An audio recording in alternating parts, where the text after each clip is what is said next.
Welcome back, friends. Welcome back to the Corbett Report. I am James Corbett of CorbettReport.com. You are tuned into Solutions Watch, that regular weekly program where we are looking at ways that you can improve your life and help change the world for the better.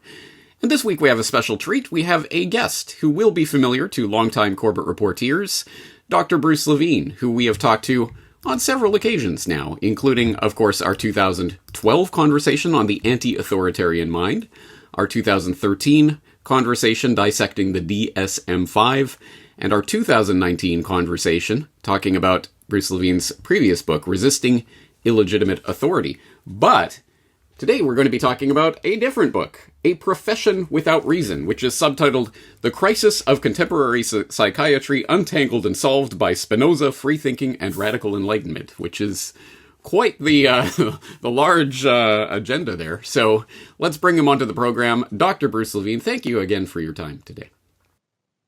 Great to be back with you, James. All right, let's dive into this conversation. And I guess to set the table for the conversation, we're talking about a profession without reason. So let's just talk about that title for a moment. What are we talking about? Why is this called A Profession Without Reason? What does this have to do with Spinoza? And what is the central conceit of this book? Well, Spinoza is often viewed as the apostle of reason. And so the original idea for the title was that part of the problem of psychiatry being this outcome failure, this theoretical failure, this failure across the board, which we could get into if you're interested, but is that it just lacks reason. It lacks logic. Of course, 20 seconds after I came up with that title, I realized some people would be thinking like, well, are you saying psychiatry, there's no reason for it to exist? And I thought like, well, I guess I came up with a double entendre, but the original reason for that title was just talking about this profession that has absolutely no reason, and that Spinoza would, even 350 years ago, as he went through all the aspects of it, it would be apparent to him. And you do that in the book in a very interesting way. I hope people will actually read this book. There's an interesting way that you tie Spinoza's biography into the current state of psychiatry and what it has evolved or devolved into. And I think listeners of our previous conversations will have some idea of some of the context and content of that critique of modern psychiatry, including such things as, although I think probably still 90% of the population, maybe more, don't realize it, the entire chemical imbalance theory of mental disorders was never actually even really seriously proffered. It was never actually stated openly by any psychiatric association or whatever, and it's certainly not defended or believed or advocated openly by any of the big names in psychiatry today. Things like that are really quite surprising because, of course, we all know it's a chemical imbalance and you take an SSRI to make your brain work better or something along those lines, right? Right, doctor? Is that how that works? I mean, I've been talking about the fact that researchers discarded this theory that people have low levels of serotonin that causes them depression. They discarded this 30 years ago, but the interesting question was why it persisted. And so it was really interesting last year, a dissident, critically thinking psychiatrist, there are a few in the world. This one is Joanna Moncrief out of England there. She came out with this review article talking about just going through all the hundreds of different studies trying to look at the relationship between serotonin and depression, and showed that there was just no evidence of any kind of relationship. And what ended up happening was, it was interesting, was for whatever reason, the mainstream media finally picked this story up and it went huge. Russell Brand was doing YouTube videos mocking this stuff because he had believed it, and it just got big. And the other interesting thing that happened off of it is, what did mainstream psychiatry do?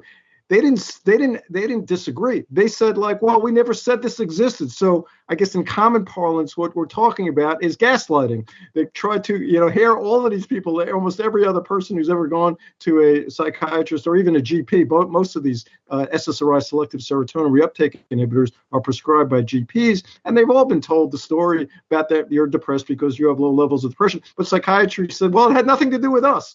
Nothing. They didn't want to blame it. So they dug themselves into a deeper and deeper hole. And so that's one of the many reasons that I talk about why psychiatry is in deep crisis. The leading figures are talking about their outcomes are abysmal, bleak. Those are the exact words from the director of the National Institute of Mental Health. The Times, gutless New York Times, which should have known and been reporting this for 30 years, only started reporting this after they got the cover from NIMH director, this guy named Thomas Insel. The DSM we've talked about before, you and I, big shot psychiatrists 10 years back, have been laughing at the invalidity of that. And so you've got their major areas that the DSM, the outcomes are horrible, the chemical imbalance theory. So the whole profession is in crisis, which it always will be. And they always dig out. The last way they've dug out is by partnering up with drug companies. And that's the way they can control the mainstream media, because the mainstream media is afraid to offend drug companies who are connected up with psychiatry. We can go on and on here. But I know this is not what you want to focus on the whole show. But one of the reasons for writing this book was that I thought psychiatry was so pathetic. It was so to the point of really, for any critical free thinker, they didn't really want to read about it. And I had to find a way to make it interesting. And I thought Spinoza was the perfect guy, because a lot of the things that he thought about 350 years ago were deeply relevant to psychiatry. Issues of validity, which he called adequate ideas, issues of like the connection between ecclesiastic authorities, religious authorities controlling the politics and censorship and banishment.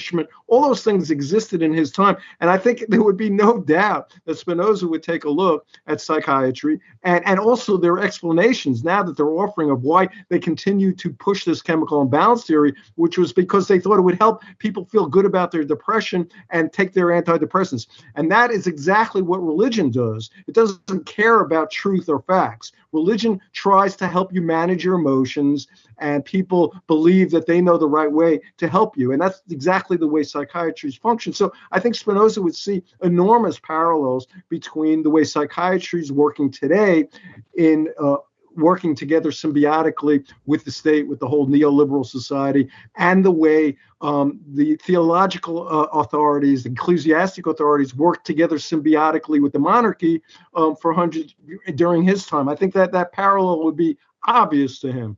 Right. And I think it would be important at this point of the conversation, because perhaps what you just said might have just offended a large portion of the audience. This is not against spirituality per se, or the space for that in human life. It is against as you say, the ecclesiastical authorities who are using the garb of spirituality to impose a type of understanding of human reason upon people. And in that specific regard, you talk about Spinoza's concept of amor Dei intellectualis. What on earth is this, and what does it have to do with mental health? You're one of the few guys who've interviewed me who's actually asked me that question. So this has been fun for me. Thank you, James. So what you're referring to in plain English is the intellectual love of God. All right. And so to back it up a little bit, I think to understand this whole concept of Spinoza's this intellectual love of God, you have to understand his concept of God. All right.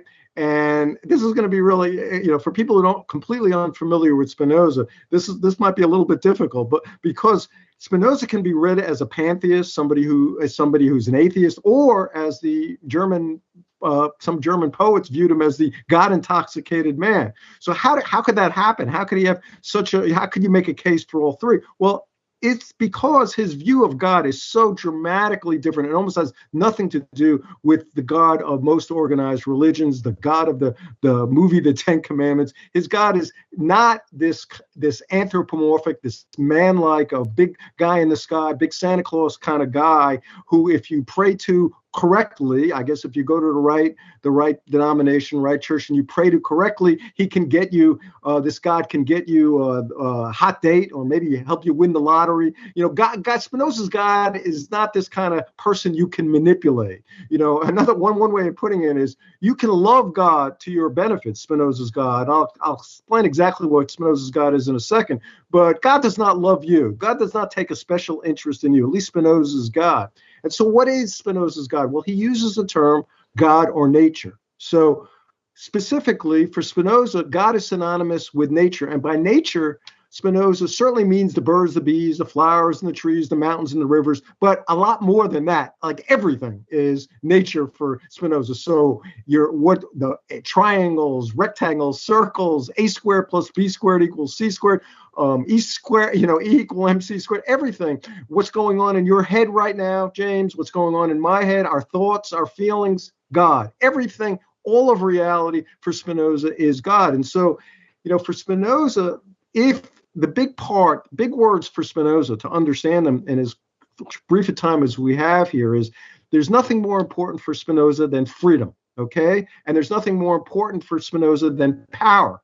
Okay. But his idea of power is not pushing people around. His idea of freedom is certainly freedom from ecclesiastical authorities who are trying to force him, to not say what he was really on his mind, and freedom from state authorities, but also freedom from the tyranny of his own passions, his own fear. So that's another big concept for Spinoza that hopefully we'll get into a little important it's again, it should be common sense that the more scared you are, the more afraid of your fear, the less rational you're going to be, the less logical, basically the dumber, the stupider you're going to be. And so a big part of the intellectual love of God, to put it this way, is that the more that you care, more than just understand, okay? And so I think he used the word love because he really wanted it to be emotional, not just this kind of understanding. So in religion, you have faith in God, you worship God, but for Spinoza, it's very kind of scientific, but a passionate, emotional science, which is you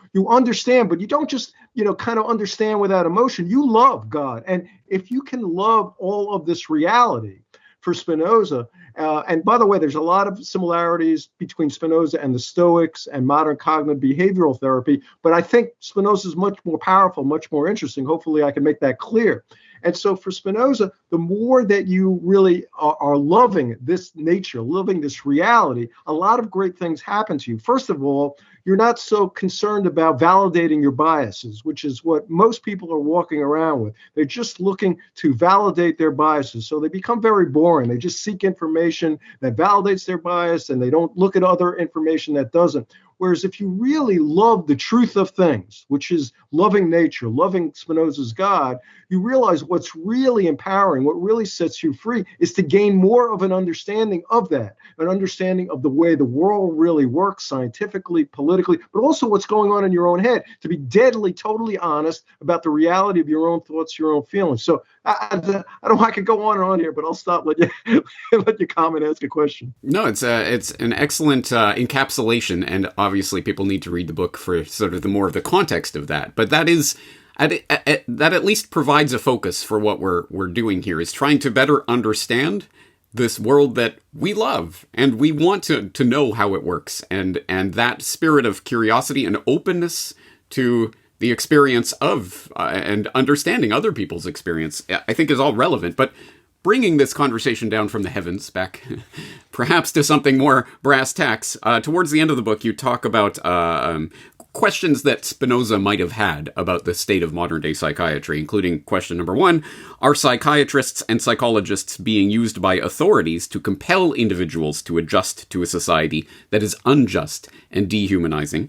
Question number 2, are biological theories of mental illness diverting attention from societal ills that cause emotional suffering and behavioral disturbances? Question number 3, are psychiatrists and psychologists being used to pathologize dissenters so as to marginalize them? And on that note, I'll just plug my ongoing editorial series that I'm writing right now, Dissent into Madness, talking about the pathologization of political dissent. And number 4, are mental health professionals undermining mutual aid and other forms of non-hierarchical organization and democracy? All right, I think question number 4 gets to the heart of what I want to be discussing with you here today. Mutual aid and other forms of non-hierarchical organization and democracy. What does that mean in the context of mental health? Okay, so mutual aid is the famous book by the anarchist Peter Kropotkin. And a lot of these concepts for people, they're going to sound, like real, this makes sense. This is common sense. And I think a lot of people are surprised to understand that these are key crucial concepts to, anarchism. The idea that we don't need some authority coercing and controlling us, that the idea that we can form a society, certainly form a group without hierarchy. We can form it democratically. We don't.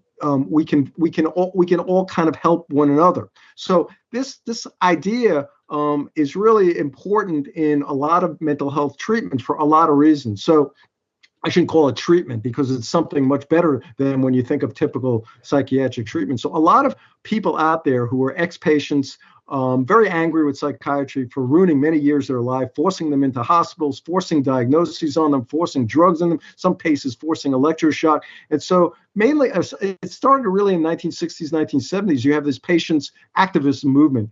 Some of these people call themselves Mad Pride, some of them psychiatric survivors, but all of them, what they all had in common was very anti-authoritarian idea that, just because these guys are authorities, that doesn't mean we should take them seriously. They've ruined our lives. So a lot of what they started to think about is like, well, how can we help each other? And more like why it makes sense for us to help each other more than these psychiatrists. So a lot of these people who started what we'll end up talking about peer-to-peer support, okay, realized that a lot of, if they were extremely suicidal, maybe they even made suicide attempts, maybe they were having visions, maybe they were having some, ideas that people thought were crazy. They were a lot of the world was experiencing them as frightening. Okay. And part of the, again, common sense in Spinoza 101 here is realizing that once you're scared, especially if you're phony about it and you're incongruent and you're not believing it, which is a lot of mental health professionals, you're dangerous, okay? Because you're going to be controlling and you're going to do a lot of damage. And so what these folks understood was that, like, for a variety of reasons, it's better for us to help ourselves. Number one is we've had experience. Maybe some of these mental health professionals know a few things about being depressed or anxious. Maybe they've gone through that themselves, but a lot of them have not actually tried to kill themselves, or they've not had, heard voices, or they have had these serious kind of altered states that we have. So we've had them. We've had that experience. Don't say this experience doesn't matter. It counts. Okay. So that's number one. Number two, that's really important, is that we're not afraid of them. We went through these things here. And here's probably one of the most important things is that we don't have liability fears. We don't have the fear that when we're talking to one another, if we don't control somebody by forcing them in a hospital, forcing them on medication, that we're going to get sued by somebody. We're going to get sued by a family member. We're going to lose our license. Something horrible is going to happen to our career, which every mental health professional, they're lying if they're saying that doesn't go through their head. Now, some mental health professionals handle that anxiety a lot better than others. They're honest with themselves. Maybe they're even honest with their clients, but the vast majority of these psychiatrists are scared, and they're not even honest with themselves. And that makes you violent. When you're scared, you're not even in touch with it. And so that's what a lot of these patients experience. The other thing, let me throw another thing in there, what's really valuable about these peer-to-peer supports. A lot of these folks who have been forced into hospitalizations, forced to be patients for a long time. They've been treated like pariahs. They've been treated like people who have nothing to offer to society, that they're just burdens. Their family starts to view them as a burden. Society views them as a burden. Once they're in these peer-to-peer supports, lo and behold, they find they have value. They have information to impart to somebody else in that group. They have empathy, they have compassion, maybe they even have a sense of humor to kind of lighten their load. And all of a sudden you see their self-esteem improves dramatically. So I think that's some of the reasons why these peer-to-peer supports, and I mentioned a few of them in the book there. I mentioned this a Western Mass Recovery Community. It's morphed into something else called the Wildflower Alliance. I talk about the National Empowerment Center, talk about Freedom Center. So there's a bunch of these that are going around all over the country. They're still kind of underground, still kind of fringe. And of course, establishment psychiatry would like to get you to believe that they know the best, even though their record, especially with these people who are labeled, quote, seriously mental ill, and I'm talking about, quote, schizophrenics, their record is horrible. We and I could go in through the details of the outcomes of dealing with these professionals versus working with these folks. And for a lot of rational reasons, Spinoza wouldn't have to look at the empirical outcomes of this. He can understand this logically and rationally just off of a lot of what I'm saying, why these people would be better off. Now, perhaps it's because I am an anarchist, so I am somewhat biased here, but this seems like the more logical approach to finding mental health. one that does not rely on some outside expert who has no personal relationship with the person involved and may see them once a week, maybe once a year, who knows, just to write a prescription for something, versus the idea of people who have actual knowledge of this person and know their experience and know something about their history and can help them to deal with what the things that they are experiencing. That seems like a more natural form of mental health awareness. But let's talk about some specific examples of this. You just named a few: the Wildflower Alliance, the Freedom Center. Talk about some of these groups that exist and how they function.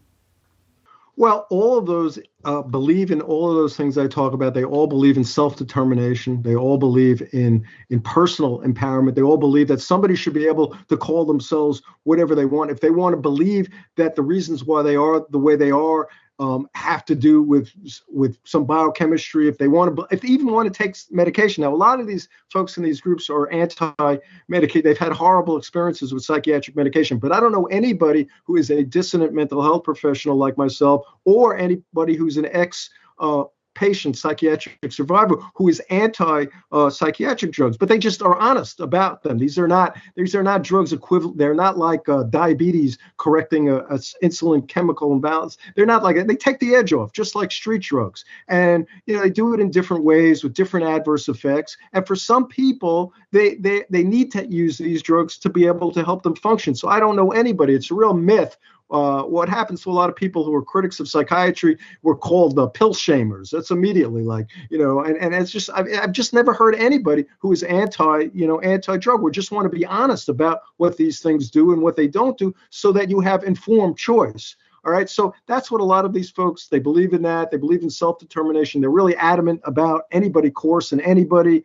They're adamant. If somebody wants to call themselves schizophrenic, hey, go ahead and call yourself that. But don't make me call myself that, because for a lot of people, that is incredibly damaging. That's incredibly stigmatizing, all of these psychiatric diagnostic labels. But they recognize that for other people out there, they embrace their psychiatric diagnostic labels. So it's really, it does.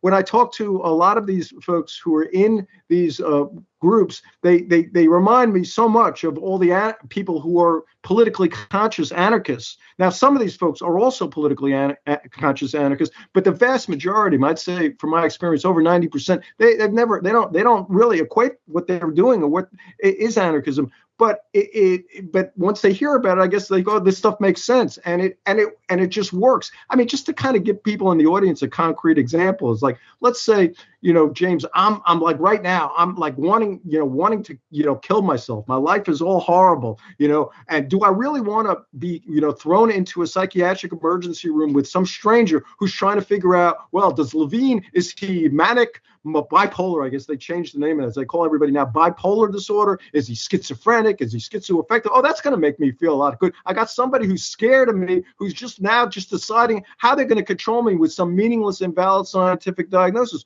Or what do I want? I want what any human being wants. I want somebody who's not afraid of me, who's curious. They're really curious. Like, why is this guy wanting to kill himself here right now? And they're compassionate.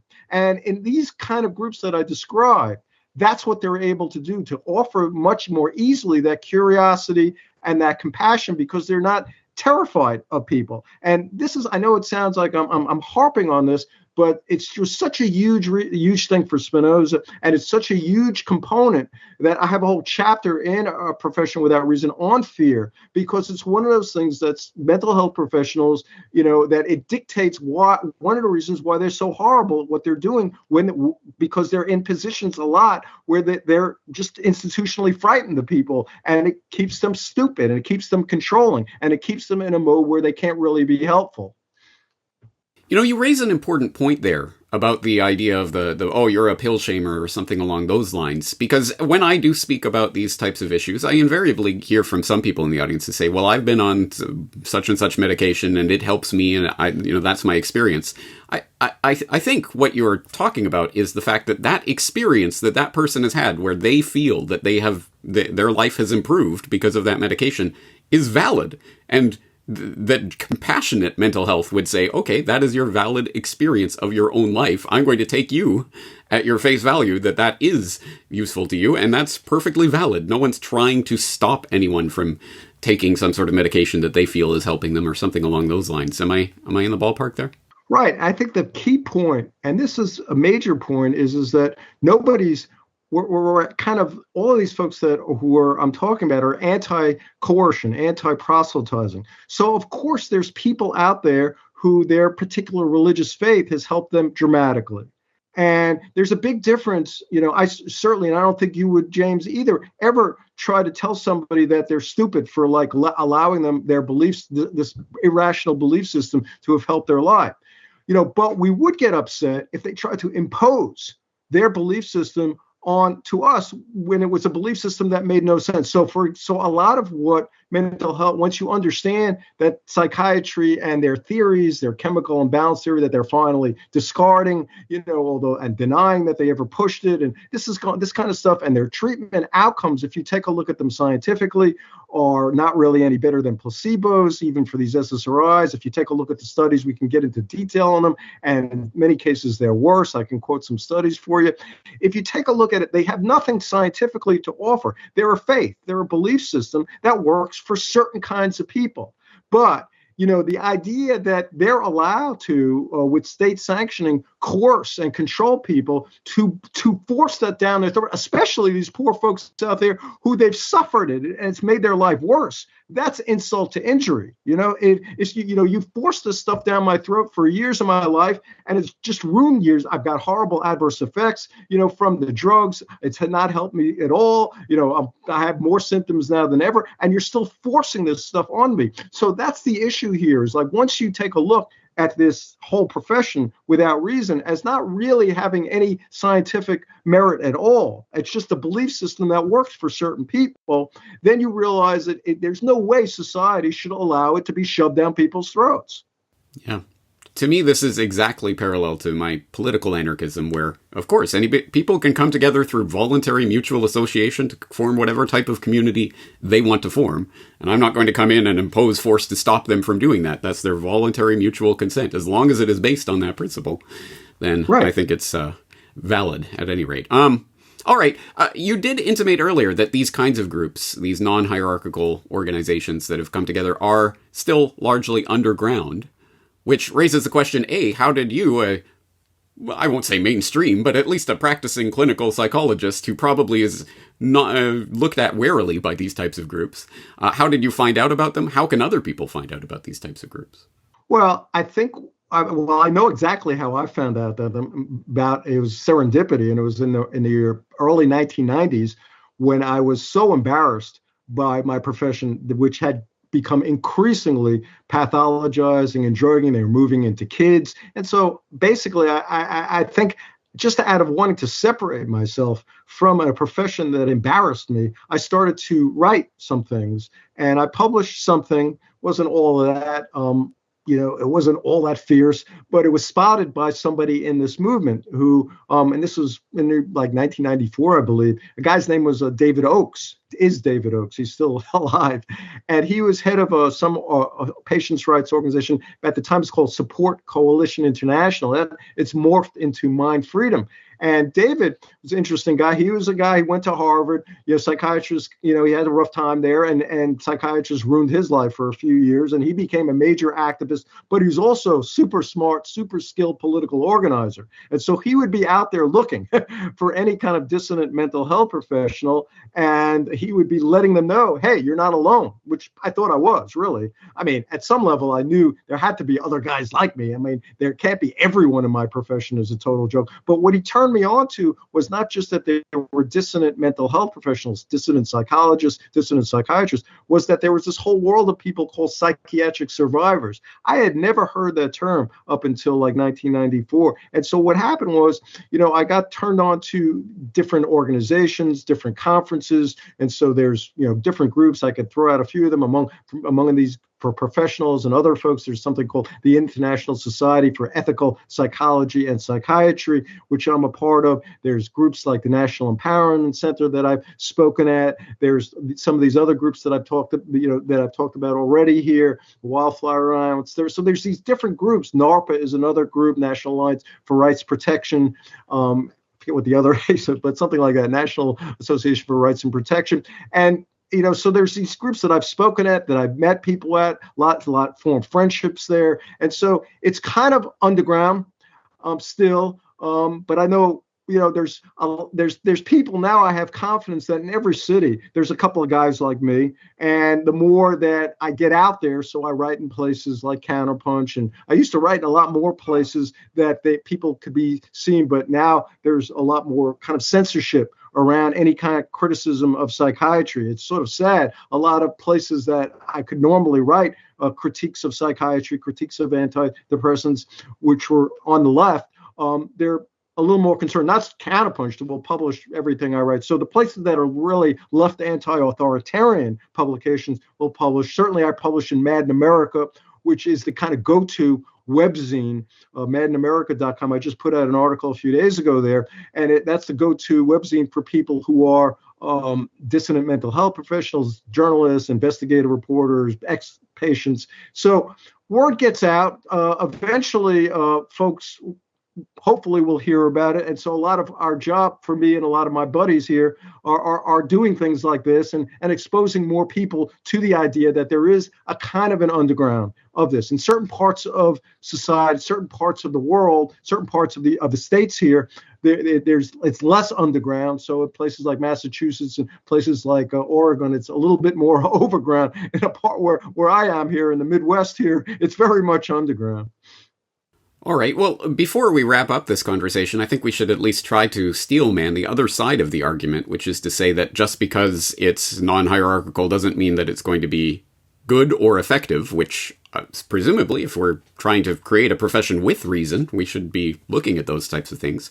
And as a Canadian, my mind immediately turns to the events that happened at the Oak Ridge mental health facility in the late 1970s, early 1980s under Dr. Elliot Barker, who had the idea of, well, let's let the criminal psychopaths form sort of therapy in which they're therapists to other criminal psychopaths. What could go wrong? And that was an incredible fiasco. Apparently, Dr. Barker was inspired by Dr. Ewan Cameron, the MK Ultra Montreal-based doctor. But at any rate, if we just turn to the actual results of that, we find that normal criminal psychopaths have a 60% recidivism rate. They go on to reoffend at a rate of 60%. The graduates of Barker's program apparently had an 80% recidivism rate, which shows that demonstrably that experiment in non-hierarchical therapy did not work. What can we say about experiments like that? Well, I don't know the details of what went on in that. I mean, it was Dr. Barker's. I don't know how much it was non-hierarchical. I can't comment on that, but I can tell you certainly there are places.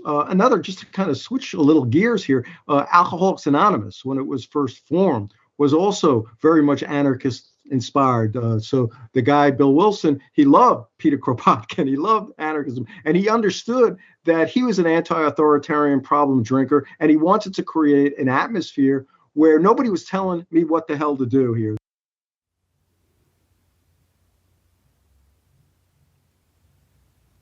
Dr. Levine?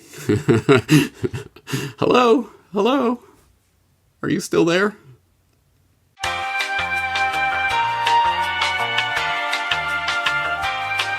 I had asked about Dr. Barker's experiment at Oak Ridge, and you were talking about Alcoholics Anonymous and the foundation of that in an anarchist philosophy. And I don't know where you want to pick up the thread from there, but I guess the point is people who are skeptics, answering people who are skeptics of the idea that non-hierarchical organizations can provide mental health in the same way that proper professionals do. Well, I think the best answer to that is that certainly there are non-hierarchical groups that don't help everybody. So nothing helps everybody. But I think you have to know who you are as a person. If you're somebody who really loves to have authorities boss you around, and you're not really kind of sensitive to whether that authority actually knows what they're talking about or they're full of it, you're somebody who's what I would call a more authoritarian person, who you really, when you have some anxious, you want to give away your freedom to some authority, regardless of whether they know what they're talking about or not. I guess, you're going to be more uncomfortable in a non-hierarchical group.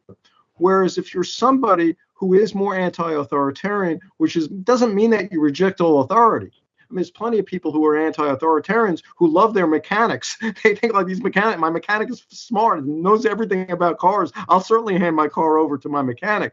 But when you've had experience with the mental health professional, specifically psychiatry, who's gotten it wrong over and over again, jacked up your dosages, ruined your life more, put you in hospitals, ruined your life more, said, quoted theories to you that weren't true. And you have, like, at a certain point in your life, they have no legitimacy as authority.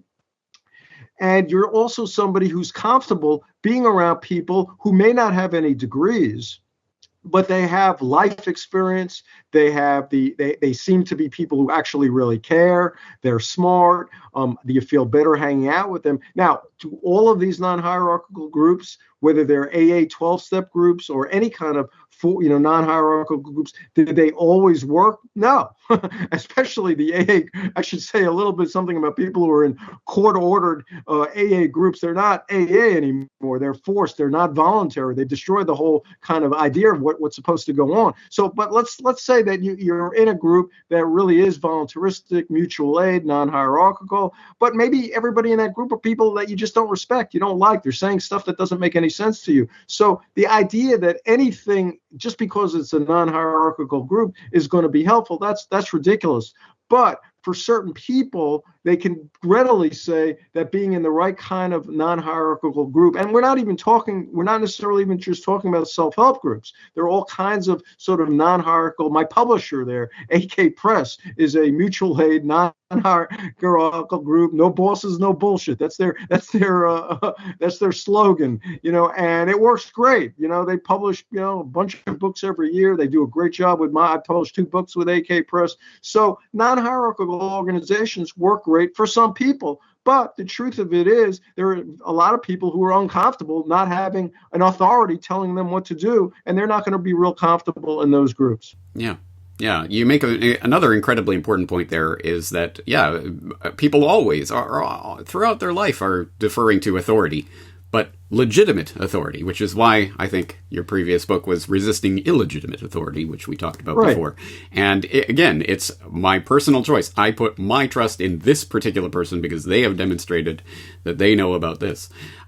Anyway, very important points. There's so much more to discuss here, obviously, but we can only skim the surface in a conversation like that. That's why people will, of course, get and read the book, A Profession Without Reason, which elaborates on these themes in much, much greater detail. I think it is worth everybody's time and attention, so I will direct them to this. I will direct them to the Mad in America site that you referenced earlier. Are there any other website online resources that you would direct people to if they're interested in this topic? Well, my website, brucelevine.net, I have all my articles. They're there for free, so people don't have to buy a book if they don't have any money. And I've got videos there that they can look at. And in terms of other websites, off the top of my head, I would say just go to madinamerica.com. I write for them. Every significant dissident mental health professional, psychiatrist, psychologist, investigative reporter. It was, by the way, created by this investigative reporter, Robert Whitaker.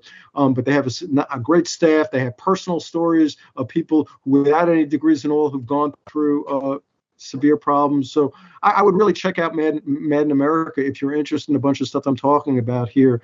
And like I say, you can look at my website there, brucelevine.net. Excellent. Well, plenty of food for thought in today's conversation. I appreciate that, and I appreciate your time. Thank you again for joining us today. Thank you, James. Always a pleasure.